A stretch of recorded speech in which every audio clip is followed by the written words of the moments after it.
The popular press article which I've selected is Trying to Define Your Corporate Culture. Here's where to start.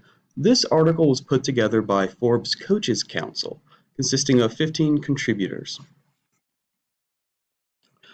The article really was put together to deal with the upcoming and current risk of employee engagement. Currently, it's on the decline and it's resulting in a risk of organizations losing their culture.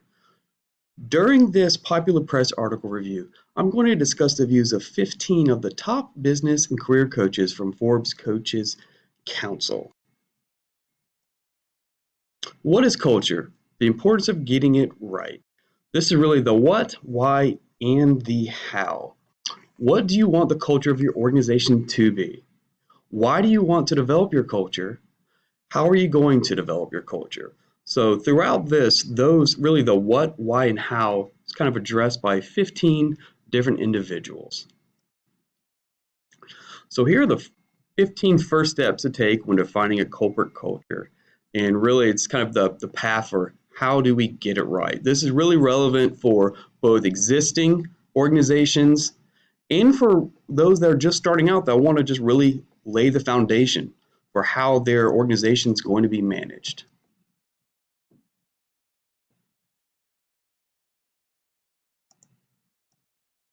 The first step is enable a no compromise leadership vision. So this was put together by Christy Lindor, and she really wants to go into the fact that without knowing where you want to go as an organization, it's challenging to know how to navigate all the opportunities and choices that are going to be made. Knowing what an organization's collective purpose is and how each individual influence your organization's purpose is vital. Once an organization's leadership knows the direction that they desire to go, it is critical that all members completely buy in and support the initiatives of the leadership's vision. Equally as important as having developed and communicated the vision is reinforcing the culture that supports it. The very success and sustainability of the vision is dependent on how the leaders manage their company's vision. The next step is know your why. And Mariana Lacombe went into this, and she really stressed just as important as the leadership's vision is the organization's purpose. As we discussed how the vision helps to guide you on where you want to go, the purpose is the driving force on why you want to go in that very direction to begin with. It is crucial that an organization always places an emphasis on their purpose. There will always be bumps and forks in the road, and the very purpose that the organization exists will aid in providing clarity on how to move forward. The third step to getting it right is start with your core values. Larry Boyer with Success Rockets LLC discussed, whenever corporate culture is discussed, the importance of the corporation's core values is always brought up. The corporate values mold the very culture and really set the stage for how decisions are made and what the key areas are to focus on. Every single aspect of a corporation reflects the values that are to be implemented. Each person that makes up the organization is looked upon as an extension of the values the organization is a part of. Based on that observation, it is extremely important that a corporation clearly communicates their core values and the measures are in place to correct any actions that stray from their core values. The fourth is determine what you're ready to invest in. Loren Margolis discussed the importance of acknowledging the strategy that drives investments. One question that clearly aids in identifying what and where your organization is willing to invest is the simple question, what are we prepared to invest our money in? That question is very straightforward and to the point, and will clearly provide valuable insight into what is important to an organization.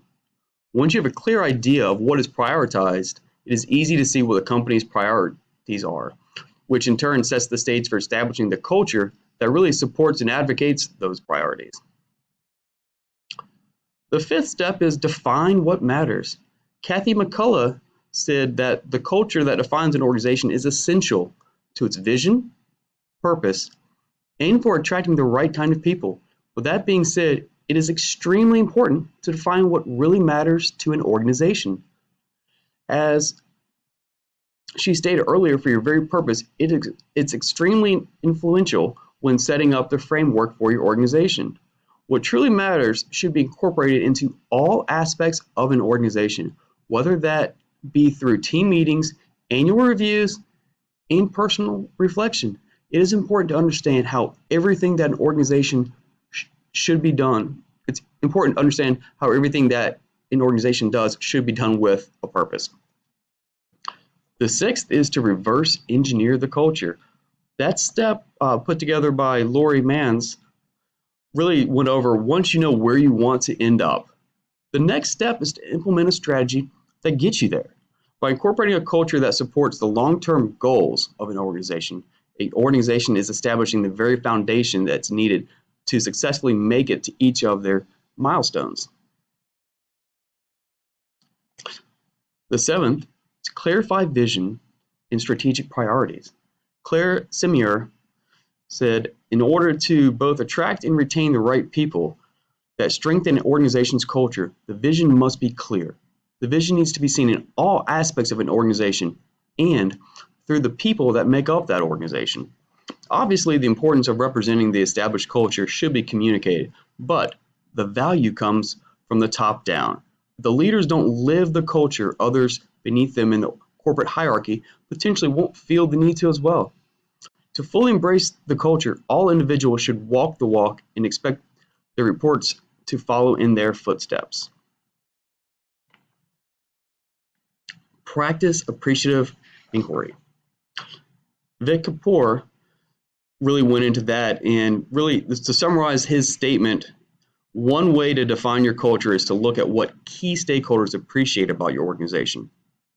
By recognizing the positive contributions and attributes through an outsider's eyes in an organization, you're really able to identify what the important aspects to one's culture truly are. The ninth step is to define your evolutionary truth. Crystal Schreiner challenged us to think in terms of evolution. Why do we exist beyond our product or service? And specifically, what is the legacy that we want for our organization to leave behind? That very legacy is what we need to focus on when we're building our culture.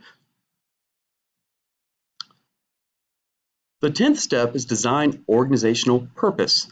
Frances McIntosh wrote about that in her section of the 15 steps. Of the insights provided, Frances McIntosh's approach to defining one's corporate culture really clicked the most with me.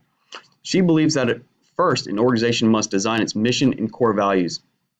When defining a company's culture, you need to know who you are, what you stand for, and your purpose. Without knowing the who, what, and your purpose, you are not able to have a clear foundation to build your company. And with a foundation, you are able to attract the right kind of people who fit with your culture. The 11th step is explore behaviors. Jen Lofgren led that and stated that words are important, and we all need to be able to verbally communicate what's important. She takes it a step further and details the importance of our behaviors. We can tell someone what our culture is and even write about it in a statement, but our behaviors are what truly define our culture. One takeaway from this segment is as much as leaders put into coming up with and defining the right culture for the organization and what it is, it's really the individuals that comprise that organization that establish the culture. The 12th step is align culture with internal stakeholders. John O'Connor with CareerPro Incorporated wrote about that, and internal stakeholders are often the very faces of an organization. Anytime that an organization uses social media, corporate marketing, or even its logo, it's a direct reflection of the culture of the organization. John O'Connor reminds us that an organization needs to make sure that the internal stakeholders are aware of how the organization interacts with the public and others outside of the organization. It is important that the internal stakeholders believe in the messages being communicated and that the communication accurately reflects the vision, purpose, and culture of that organization. The 13th step was to align culture with the employees. Barbara O'Malley led that. In order to both strengthen and establish complementary practices, organizations need to make sure that they bring in the right kind of employees. An organization should ask themselves the question, does this person exemplify the characteristics that define our culture? If not, is the person really a good fit for the company? It is crucial to the success and sustainability of an organization to take the time to really assess how its current and prospective employees will reflect its core values and its culture. The 14th step is be transparent with your definition. Kathleen Houlihan wrote about that in this article. Organizations' cultures should always be clear. One way to make sure that all employees know and understand the culture is to simply explain the mission, the organization's vision, and culture to all prospective employees during the initial interview process. By expressing the culture during the first interaction, it reiterates the very importance of the culture to potential hires and adds further definition to it. Through discussing the culture off the bat, it also facilitates a conversation that allows an opportunity to elaborate on the importance of how culture supports the mission and the purpose of the organization. So the final step, step 15, start with the front lobby website. As technology continues to play a more integral part of the workplace, it is important not to overlook the opportunity to reflect an organization's culture through its website. Many times that is one of the more visible locations for an organization and is a great opportunity to depict the culture of an organization. In the same regards, when you first walk into an organization's office or building, you instantly have a sense of the culture based on what you visually observe and the feeling that you get as soon as you walk into the door. With that being said, it is important to not overlook the impacts that websites, virtual environments, and brick and mortar offices have. Making sure that your desired culture is reflected in all aspects of your organization is very important.